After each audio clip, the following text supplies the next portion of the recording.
présent, nous recevons Jeff Mercelis qui vient de sortir un album qui s'appelle White Flemish Trash et non Flemish White Trash. Donc, je viens de comprendre que si je dis Flemish White Trash, c'est la poubelle qui est blanche en fait. Donc voilà. Ouais.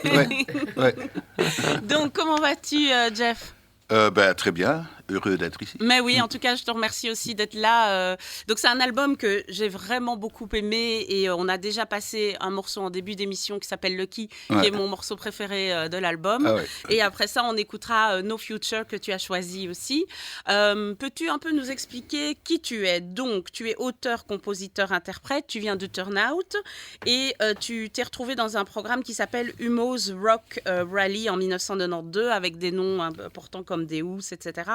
Et donc, tu as continué sur t'as lancé ton itinéraire jusqu'à aujourd'hui avec ce super album, avec donc ton groupe Mercelis. Mais peux-tu un peu nous raconter la genèse de tout ça? Comment est-ce que tu as décidé de devenir musicien? À un moment, j'avais un frère, quand j'avais 14 ans ou quelque chose, qui recevait une guitare, et il n'a jamais joué dessus, en fait. Et moi, j'ai commencé avec ça. Et j'ai tout de suite commencé à écrire des morceaux. Mais quel âge avais-tu? Je sais pas. Moi, je crois que mon premier morceau, j'ai écrit quand j'avais 14. Un truc comme ça. Oui, donc tu es un génie, en fait. Ouais. C'est le Mozart de la pop J'allais de Turnout. le dire. Mais oui, mais donc du coup, tes parents t'ont encouragé? Non, pas du tout. Ah non? Donc voilà. Pour Ok. ça, je suis plutôt Rebelle. le fils de Dracula. Mais non, mais voilà. Mais moi, j'ai continué à écrire des chansons et puis.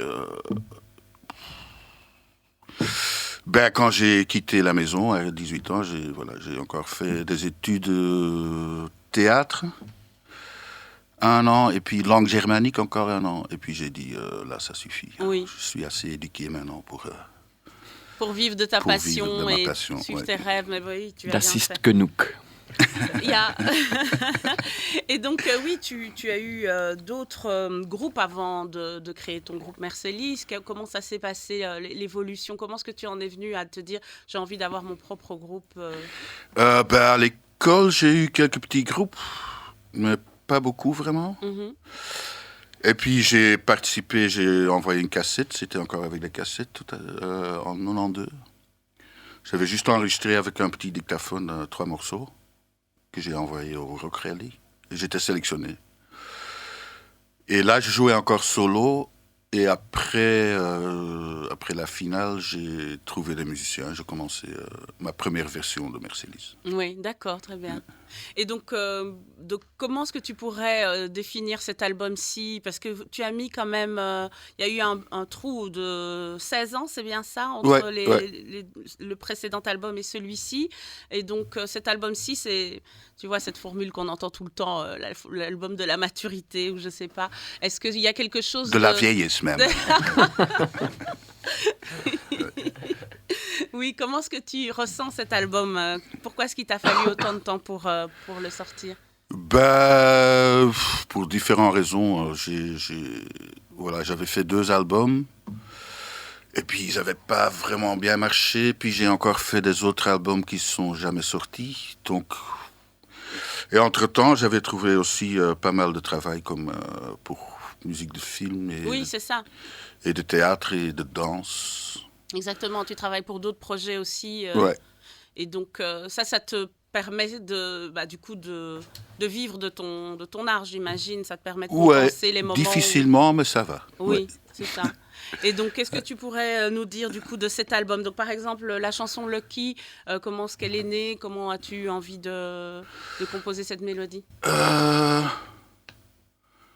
Les mélodies, j'étais en train de jouer la guitare et tout d'un coup, j'avais ce petit riff et la mélodie, elle est venue comme ça. Et le texte... Mais le texte, je ne suis pas comme Monique Sonic, par exemple, je ne décide pas d'avance de quoi je vais parler, en fait. Oui. Moi, je note les phrases et tout ça, Et parfois, je commence juste à chanter, il y a des phrases qui sortent. Oui. Et donc, tu chantes en anglais. Ouais. Tu n'as pas envie de chanter en néerlandais ni en français?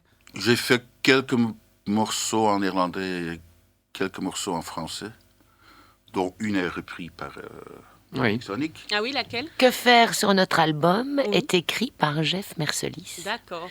Et tu ne l'avais jamais exploité. Non.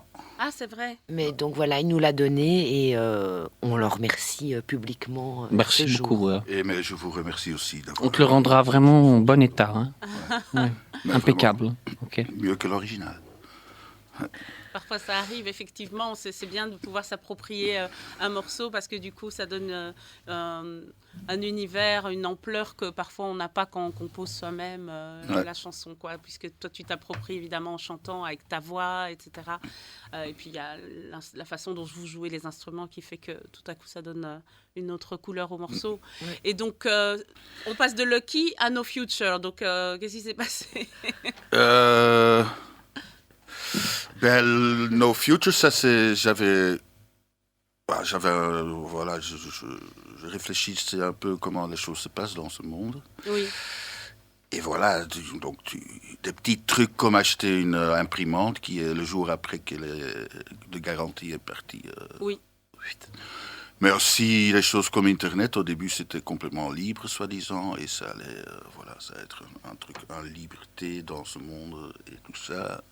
Ben oui, donc Tandis que maintenant tout est payant. Oui, c'est ça. Et donc tu mets l'accent aussi sur le fait que Donc on aujourd'hui, crée même sur un les besoin. plateformes, oui. Au début c'est gratuit et après, voilà. Oui, oui. Et Donc, comment rien faire n'est pour gratuit en fait. comment faire pour s'affranchir de nouveau? Et même vous, en tant que musicien, compositeur, etc., il y a toutes ces plateformes comme Spotify qui finalement ne rétribuent pas tant que ça les artistes. Et donc, ça ne doit pas être évident. En fait, ce qui vous fait vivre, c'est quand même les concerts. C'est plus tellement la vente des disques et ce ne sont pas ces plateformes-là non plus. Donc j'imagine que c'est pas évident, je trouve, aujourd'hui comme... Déjà pour financer le disque. Oui. Donc, No Future, c'est cette phrase que tu répètes en boucle là. Donc C'est j'avais make you cette pay. phrase qui est well, they give to the people what the people don't need and they make them pay for it. Oui. Et normalement, j'écris quand même des textes assez longs. Et, mais là, j'ai commencé à essayer de faire un truc avec ça, mais tout d'un coup, je disais, je vais laisser ça comme ça. Oui. Et c'est devenu un mantra. Oui. Ouais, voilà. D'accord. C'est ça. Très bien. Et comment vois-tu, comment se passe l'entente avec les autres musiciens, avec le groupe? Parce que voilà, vous avez quand même pas mal de concerts, vous êtes allés à gauche et à droite. Comment est-ce que ça se passe? Très bien. Avec Tricky, je joue déjà très longtemps, depuis mon deuxième album. Tricky est le batteur. Le batteur. Merci. Et puis... Merci. Et puis... Deux que j'ai rencontrés sur un projet qu'on faisait avec Dominique Thirion. Oui. Et voilà, on s'entendait bien. Et j'avais un concert au Libraire, maintenant le New Rocky. New Rocky. Ah, ok. C'était quoi, le jour de jazz ou quelque chose? Jazz Marathon. Jazz Marathon. Ah bah vous étiez vraiment légitime à jouer là, oui. Pour le jazz marathon. Et Tuck allait jouer un petit peu, quelques morceaux avec moi. Et puis il s'est installé derrière moi, j'ai commencé à jouer, et premier morceau, j'entends ping. Il a fait tout le concert. On n'avait rien répété. Donc, Oui, non, j'allais dire. Donc c'était une parfaite symbiose, quoi. Ouais. Vous étiez fait pour Et vous donc, rencontrer. depuis, on continue. Ah bah c'est génial, ouais. C'est Et belle puis histoire. Matt Watts, je l'ai rencontré via Tuck et via Tricky, c'est un copain à eux. Et qui a participé au projet Individual Friends, qu'on a enregistré dans le studio de Shazam. Et donc Individual Friends, c'est plein de copains, c'est ça? Et vous vous êtes dit, tiens, et si on faisait quelque chose ensemble? Ouais, ouais. Tu peux un peu expliquer de quoi il s'agit? Ça c'est un projet... Il y a Mika, le bassiste de Ginzu, il y a Chris Dane, il y a Bai Kamara, il y a Angelissa Gucci, il y a Matt Watts, il y a Tricky aussi dedans, il y a Frank P. Jared Stowe. En fait, c'est tout un collectif qui est emmené par on est tous des copains. un musicien Et évidemment, australien. Manolo. Ah, Et évidemment qui? Manu Lowe. Ok. Oui. Et voilà, on est des copains, ça faisait des années qu'on jouait. Manu Lowe, il habite en Australie. Donc Oui. quand il revient, il appelle ses copains et on va jouer à l'Archiduc quelques Ah, trop lundis bien. comme ça. C'est un fédérateur né. Oui, Ouais, c'est ça. voilà. Et puis j'imagine que parce qu'il vient de loin, vous mobilisez pour le voir parce que c'est toujours chouette Ouais, ouais.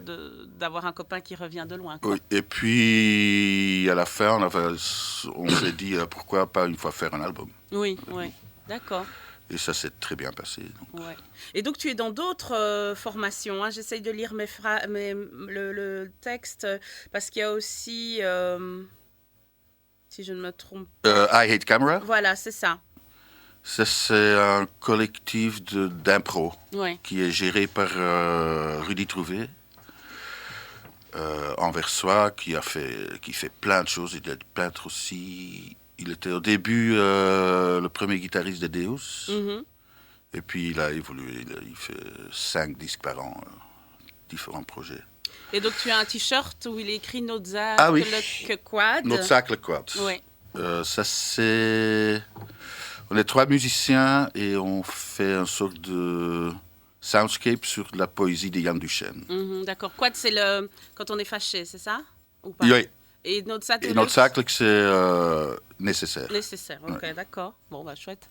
Ouais. Bon, bah très bien. Alors, ce qu'il ne faut pas oublier de dire, c'est qu'il y a une date de concert le 1er décembre au Botanique. Ouais, à Et la c'est une date Rotonde. exceptionnelle. Pourquoi est-ce qu'il n'y en a pas d'autres? Mais il y a d'autres dates. Ah, hein. ok. Mais ça, c'est la salle la plus vraie salle. Quoi. Oui, oui. D'accord. Et donc, Mais on va jouer aussi Mais au Botanique, ça va être très chouette parce Oui. que avant nous, c'est Matt Watts qui chante avec nous et Nicolas Rombaut qui a mixé notre album. ah oui. Et eux, ils ont un projet ensemble, eux deux. Assez intimiste, mais je trouve ça un des meilleurs disques qui est sorti cette année. Oui. C'est un très beau disque. D'accord. Bah, on ira... Et eux, ils vont jouer avant nous. D'accord. Ben, a priori, moi, je serai là, donc je me réjouis. Et bah, c'est super. En tout cas, merci beaucoup, Jeff. Je ne sais pas si tu voulais ajouter quelque chose. Donc, tu es sur les réseaux sociaux aussi, Facebook. Oui. Et tu as une... Sur toutes les plateformes Voilà, aussi. toutes Ouais. les plateformes. Et Ouais. Mais bon, c'est mieux d'acheter le disque, encore une fois, Ah j'imagine. oui, oui. Oui. Et ça, il y en a encore quelques dans le disquaire, je crois. Ouais. Et sinon, on peut le commander chez la firme de disques Ouais. Starman Records. Records. D'accord. Voilà. Et donc, vous avez un site internet? Un site, non. Mais D'accord. on est sur Facebook Bah et Instagram. Oui, c'est déjà pas mal. Et alors, justement, pour terminer, le titre de l'album, d'où vient-il? Ben, ça, c'est un morceau que j'avais fait, White Flemish Trash, qui parle un peu du malaise avec extrême droite en Flandre et tout ça. Et ça m'énervait, donc je me suis foutu un peu de leur gueule. Et puis, une copine à moi pendant le Covid, il y avait un petit mode à un moment, il fallait poster des photos de quand on était petit ou quelque chose. Et une copine à moi avait posté une petite photo de moi. Que moi, je ne voulais pas participer à ça, mais bon. Mais c'est moi en petit, c'est la photo de la pochette. Voilà, en fait. qui est trop C'est mignonne, ouais. moi dans une poubelle quand j'avais 6 ans, Ah bah, tu avec sais des quoi cheveux blonds. Je pensais que c'était un seau, j'ai même pas fait gaffe que c'était une Ah poubelle. non, c'est vraiment une poubelle. Et D'accord. alors, eux qui lisaient, mais voilà, on a le titre et Oui. on a la pochette. C'est trop mignon. C'était Oh, bon, assez bah, c'est simple. super. Bon, bah, on va terminer là-dessus, sur une photo mignonne d'un enfant dans une poubelle. Voilà. Passez une bonne soirée. Donc, on n'oublie pas la date, le 1er décembre au Botanique. Ben, en tout cas, un grand merci encore à vous d'avoir participé à cette émission. Et donc, on va écouter, comme je l'ai promis, No Future de Mercelis. Au revoir. Merci. Merci.